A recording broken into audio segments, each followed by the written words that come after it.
महोदय, विषय माननीय रवि लामिछानेको हो।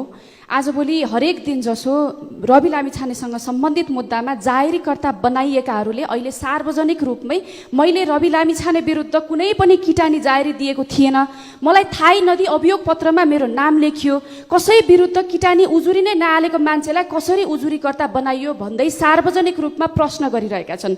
भोलि सम्मानित अदालतमा यो विषय प्रवेश भई आफ्नै ढङ्गले निराकरण होला नै, तर सामाजिक र राजनैतिक वृत्तमा राज्यले कृत्य जाहेरीको निर्माण गरी एकजना उदाउँदो राजनीतिक नेतृत्व विरुद्ध फौजदारी मुद्दा खडा गरेको कुरा गम्भीर चासोको रूपमा आएको छ। सभामुख महोदय, शक्ति दुरुपयोग आफैमा संविधान विपरीतको कार्य हो र जब सत्ता र शक्ति राजनीतिक प्रतिशोधको साधन बन्छ त्यो संस्थागत भ्रष्टाचारको चरम रूप हो। सभामुख महोदय, पक्राउ पुर्जी बिना गरिएको पक्राउ, पूर्वाग्रह पूर्ण अनुसन्धान र बिना किटानी जाहेरी अभियुक्त बनाउने कार्य यी सबै मानव अधिकार सम्बन्धी राष्ट्रिय र अन्तर्राष्ट्रिय कानुनहरूको गम्भीर उल्लङ्घनहरू हुन्।